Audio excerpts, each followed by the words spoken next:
সময় বদলায়, সময়ের সাথে সাথে মানুষগুলোও বদলায়।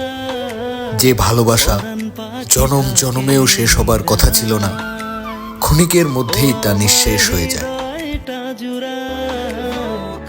Welcome everyone to this 2025 Valentine week. আজকের এই ভিডিওতে আমরা 2025-এ এসে সাকিব ও আরোহী মিমের রিলেশন নিয়ে আলোচনা করব। তাদের নিয়ে নতুন করে কিছু বলার নেই, তারা যেন মেড ফর ইচ আদার।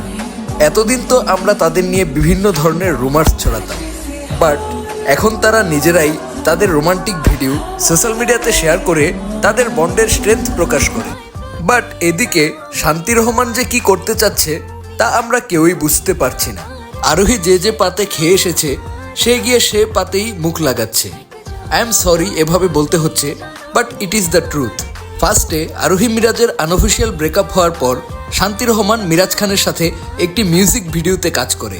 যাক, এটা মেনে নিলাম, একটা আর্টিস্ট আরেকটা আর্টিস্টের সাথে কাজ করতেই পারে, এতে অবাক হওয়ার কিছু নেই, এটাকে এত হাইলাইট করারও কিছু নেই। But the interesting part is what she done recently.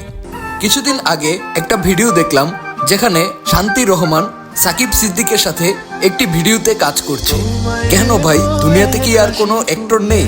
প্রথমে এক্স, তারপর রিসেন্ট, সবার সাথেই তোমার কাজ করতে হবে? তুমি তো প্র্যাঙ্কিং এরও কেউ নও, তাহলে কেন ঘুরে ফিরে তাদের সাথেই কাজ করতে হয় যাদের সাথে আরোহী মিমের কাজ হয়েছে বা হয়েছিল? শান্তি রহমান যে কি করতে চাচ্ছে এ বিষয়টা আসলেই আমি বুঝতে পারলাম না। তবে সাকিব কিন্তু এতে এত একটা সাড়া দেয়নি।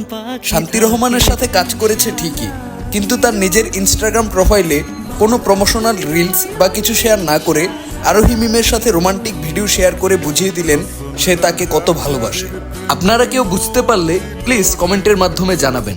আজকের মতো এটুকুই, বাই।